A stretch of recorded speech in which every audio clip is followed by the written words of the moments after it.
देश दुनिया की हर बड़ी खबर सबसे पहले और सबसे तेज आप देख रहे हैं जेट न्यूज 24। हर पल हर खबर आपके साथ। जगतगुरु शंकराचार्य स्वामी श्री अविमुक्तेश्वरानंद सरस्वती द्वारा की जा रही 81 दिवसीय धर्म युद्ध यात्रा का डिल्लाड़ी में सपा नेता मुजाहिद अली के साथ कार्यकर्ताओं ने किया भव्य स्वागत। संवाददाता यूनुस सलमानी की रिपोर्ट।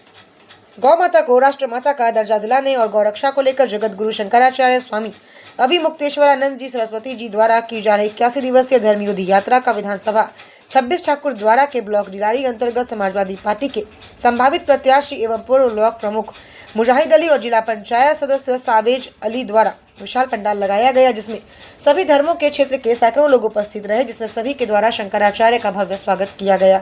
इस दौरान जगतगुरु शंकराचार्य द्वारा अपने संबोधन में जनता के समक्ष विभिन्न प्रकार से गौ माता को राष्ट्र माता का दर्जा क्यों दिया जाना चाहिए, विभिन्न प्रकार से समझाने की कोशिश की गई और कहा गया गौ माता जब भेद नहीं करती है, जिस तरह से गर्मी हो या सर्दी, हिंदू और मुसलमान में भेदभाव नहीं करती, इसी प्रकार हमें भी गाय को लेकर भेदभाव नहीं करनी चाहिए।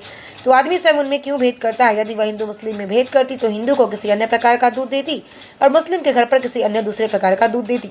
और भी विभिन्न तरीकों से जनता को समझाने का प्रयास किया गया। जगतगुरु द्वारा स्पष्ट रूप से जनता से अपील की गई, जो पार्टी गौ माता को राष्ट्र माता का दर्जा दे उसी को वोट करो। अपने संबोधन में जगतगुरु द्वारा सरकार पर भी निशाना साधा गया। उन्होंने कहा कि राजनीतिक दल गौ माता को पूजने की बात करते हैं, लेकिन दूसरी ओर वध को रोकने के लिए कोई कदम नहीं उठाते। यह केवल नेताओं का दिखावा करना जैसा है। उन्होंने कहा यह यात्रा 3 मई से शुरू होकर प्रदेश के अनेकों विधानसभा क्षेत्र में होती हुई लखनऊ पहुंचेगी और लखनऊ पहुंचने पर सभी से अधिक संख्या में लखनऊ पहुंचने की अपील की गई। शंकराचार्य ने कहा जम्मू कश्मीर में पहले गौ हत्या प्रतिबंध थी, लेकिन अब की मौजूदा सरकार ने जम्मू कश्मीर से यह प्रतिबंधता हटा दिया, जिससे जम्मू कश्मीर में भी गौ हत्याएं की जा रही हैं। मौके पर समाजवादी पार्टी के संभावित प्रत्याशी मुजाहिद अली और उनके छोटे भाई सावेज अली और अन्य सैकड़ों समाजवादी पार्टी के कार्यकर्ताओं, फेस का श्रद्धालु, सामाजिक कार्यकर्ता और विभिन्न समुदाय के लोग मौजूद रहे। आपका आगमन हुआ है, तो ये यात्रा कब से चल रही है और कितनी विधानसभा तक चलेगी? इस समय हम गविष्ठी यात्रा पर हैं। उत्तर प्रदेश की सभी 403 विधानसभा क्षेत्रों के लिए 3 मई को गोरखपुर से निकले थे। 250 से अधिक विधानसभा क्षेत्रों में जाकर वहाँ के मतदाता बंधुओं से संवाद स्थापित करते हुए आज ठाकुर द्वारा विधानसभा में आए हैं। यहाँ भी अपनी जनता से हमारा संवाद हुआ है और अब आगे बढ़ रहे हैं। अच्छा, किस तरह का जनता से संवाद किया गया है? गौ माता की रक्षा के लिए जनता को प्रेरित किया है हमने। बात यह है कि हम लोग प्रतीक्षा कर रहे थे आज़ाद भारत में गौ माता की हत्या बंद होगी और उसका एक देशव्यापी कानून बनेगा। गाय को अंग्रेज़ों ने पशु कह करके पुकारा, जबकि हमारी भारतीय संस्कृति में पशु गाय को नहीं माना गया है, उनको माता का दर्जा दिया गया है। तो हम लोगों की ये भी मांग थी सरकारों से कि आप गाय को पशु की सूची से हटा करके माता के रूप में दर्ज करें, लेकिन सरकारें इस बारे में तैयार नहीं हो रही हैं और गौ हत्या बंदी भी हो नहीं पा रही। तो इसीलिए हम लोग अब मतदाताओं से संवाद स्थापित कर रहे हैं कि आप ही मत देते हो तभी ये लोग नेता बनते हैं, तभी इनकी सरकार बनती है और ये लोग उजड़ खानों से चंदा ले करके गौ माता की हत्या को छूट देते हैं, वातावरण देते हैं। इसलिए आप मतदाता ही अपने आरंभिक बिंदु पर ही रोक लगाओ।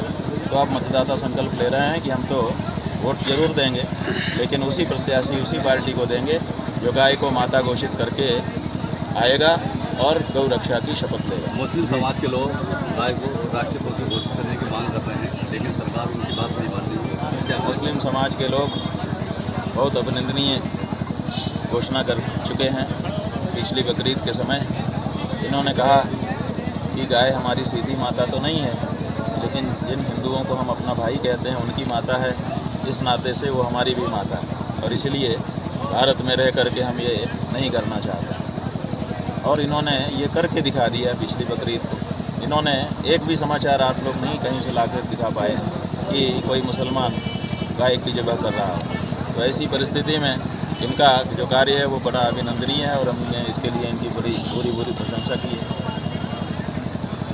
एक तक तो भाजपा सरकार गाय के हित की बात करती है, मगर दूसरी ओर देखा जाए तो जहाँ तहाँ रोडों पे एक्सीडेंट हुए मिलती हैं और तमाम दलदलों फंसी मिलती हैं। इसमें आप क्या कहना चाहते हैं? बात यह है कि भाजपा जो है गाय के बारे में जब बात करती है ना, तो ऐसा लगता है कि कितना कुछ कर देगी। समस्या यही है कि बातें बड़ी अच्छी करते हैं वो, लेकिन ग्राउंड पे काम नहीं उनका इस बारे में दिखाई देता है। बात ही तो की थी जिसके कारण हम लोगों ने उनको सत्ता में बैठा दिया हिंदुओं ने। हम लोगों को लगा था कि ये करेंगे, लेकिन उन्होंने कुछ किया नहीं, बल्कि जो गौ आश्रय केंद्र उन्होंने खोले हैं, आप अगर उनमें चले जाएं तो आप खड़े होकर देख नहीं पाएंगे जो दुर्दशा वहाँ पर गायों की है। सड़क की तो बात ही छोड़ दीजिए, सड़क पर भी नियंत्रण नहीं कर पाए। गौ आश्रय केंद्रों में जो 12 लाख गायें, केवल करोड़ गाय में से 12 लाख गाय केवल उनके गौ आश्रय केंद्र में है, ऐसा पशुपालन मंत्री ने बताया है। 12 लाख गाय की व्यवस्था आप ठीक से नहीं कर पा रहे हो तो करोड़ों की कैसे कर पाओगे? ये बड़ा सवाल है। सबसे बड़ा मुद्दा राम मंदिर को लेकर का था। राम मंदिर बन गया और वहीं से जब विधानसभा का चुनाव हुआ तो वहीं से भाजपा का प्रत्याशी हारा। इसमें आप क्या कहना चाहते हैं? अब इसमें हमको क्या करना है? राम जी खुश नहीं हुए होंगे। राम जी को इससे थोड़े प्रसन्नता होती है कि हमारे नाम से सत्ता कौन बना रहा है। राम जी को इससे प्रसन्नता होती है कि जैसे हमने राज किया था, सबको खुश कर दिया था, सब नर करहीं परस्पर प्रीति, सब नर सब लोग आपस में प्रेम संबंध बना करके रहते थे। तो ऐसा राज करके कोई दिखाए तो राम जी प्रसन्न हो। अच्छा, आज हम विधानसभा ठाकुर द्वारा की जनता से क्या कुछ संदेश पहुँचा? ठाकुर द्वारा विधानसभा की जनता से हमने यही अनुरोध किया है कि गौ माता की रक्षा के लिए वोट करिए। बिजली, पानी, सड़क, जात बिरादरी, धर्म, संप्रदाय खूब वोट हो चुका। अब असली मुद्दे पे आइए। असली मुद्दा है गौ माता की रक्षा। तो गौ माता की रक्षा के लिए वोट करिए और पहले से घोषणा कर दीजिए कि हमारा वोट अब उसी पार्टी, उसी प्रत्याशी को मिलेगा जो गौ माता की रक्षा के लिए दृढ़ प्रतिज्ञा हमको दिखाई देगा। तो पार्टियां विचार करेंगी। आप गौ माता की रक्षा के लिए वोट दीजिए, साफ बात है। बाबा जी, कुछ हिंदू धर्म के लोग हैं तो वो जो है बात करते हैं गौ माता की रक्षा के लिए, लेकिन धरातल पर वो चीज़ दिखाई नहीं देती है। उसके लिए क्या कहें? बात यह है कि हिंदुओं को धर्म की शिक्षा नहीं मिल रही है। जब से आज़ादी हुई है, आज़ादी के बाद से हिंदू अपने बच्चों को धर्म की शिक्षा नहीं दे पा रहा है। ऐसी परिस्थिति में आप जब पाठ्य पुस्तक में पढ़ाते हैं तो पढ़ाते हैं काऊ इज एन एनिमल, तो बच्चा वही समझ जाता है कि गाय एक पशु है। तो उसके मन में जो परंपरागत एक गाय के बारे में विशेष भावना थी वो तो आविर्भूत हो ही नहीं पाती है। तो इसलिए पशु के रूप में वो भी व्यवहार कर रहा है और पशु के रूप में सरकारें भी व्यवहार कर रही हैं। इसीलिए तो हम कह रहे हैं कि गाय पशु नहीं है, उसको हमारी सभ्यता संस्कृति में कभी भी पशु नहीं माना गया। इसलिए पशु शब्द हटा करके माता शब्द दर्ज किया जाए। अगर माता शब्द दर्ज कर देंगे तो बच्चा बचपन से ही संस्कार वाला हो जाएगा कि ये माता है, इसके बारे में हमको अलग व्यवहार रखना है। ये बात है। एक तरफ तो भाजपा सरकार गाय गाय चिल्ला रही है और दूसरी ओर देखा जाए तो जितने भी स्लाटर हाउस हैं या जितने भी फैक्ट्री हैं सारे हिंदू समाज के लोगों की हैं और जो भाजपा के बड़े बड़े नेता उनकी हैं। इसमें आपका क्या करना है? अब ये कोई छिपी हुई बात नहीं रह गई। अब ये बात बिल्कुल साफ हो चुकी है।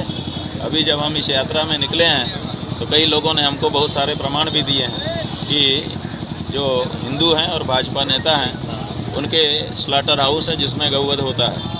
तो हमने वो सब रखे हैं, आवश्यकता पड़ने पर सब प्रदर्शित करेंगे। ये देखिए, ये साफ हो चुका है कि भाजपा का हिंदू प्रेम, भाजपा का गौ प्रेम, भाजपा का और भी दो जो है सब कुछ बनावटी है, दिखावटी है। असल में हिंदू के बारे में इनके पास कुछ भी नहीं है। महाराज जी, ये नकली हिंदू लोग हैं। महाराज जी, बिहार से एक वीडियो वायरल हुई है जिसमें कि एक युवक ने अपने आप को पुलिस के हवाले किया, आत्मसमर्पण किया और फिर भी उसको जो है गोलियों से छन्नी करके उसका इनकाउंटर कर दिया। इसमें आप क्या कहना चाहोगे? बात यह है कि अंग्रेज़ों के समय यही तो होता था। जो अंग्रेज़ों के समय की सरकार करती थी वही इस समय की सरकार करने लगी। इसी से पता चल रहा है कि ये सरकार हमारी नहीं है। अगर हमारी होती तो हमारे अनुसार बात करती। वो बच्चा कहता क्या था, पिछली बाढ़ में उस बच्चे के गांव में बाढ़ आई, उसका पूरा गांव बह गया। उसमें एक जात के लोग नहीं थे, सभी जाति के सभी धर्म के लोग।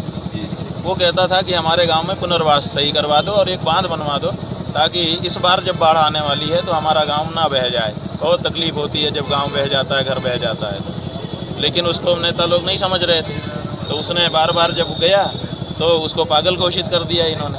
बार बार कार्यालय जाता था, रोज़ पहुंच जाता था, क्या हुआ, पूछताछ करता था, बात करता था, कुछ गुस्सा भी हो जाता था। तो इन लोगों ने उसको पागल घोषित कर दिया और कहा कि तुम पागल हो, तुमको मार दिया जाएगा। जब उसको मार देने का धमकी दिया तो उसने पिस्तौल खरीद लिया कि अगर मारोगे तो हम भी मारेंगे, और पिस्तौल लेके सामने आ गया। उसके बाद इन्होंने कहा कि पिस्तौल रख दो, तुम्हारी बात मानी जाएगी। उसने पिस्तौल रख दी। जब उसने पिस्तौल रख दी उसके बाद आप उसको क्यों मार रहे हो और मार ही डाल रहे हो? ये जो चरित्र है, ये डायर भी पीछे हो गया।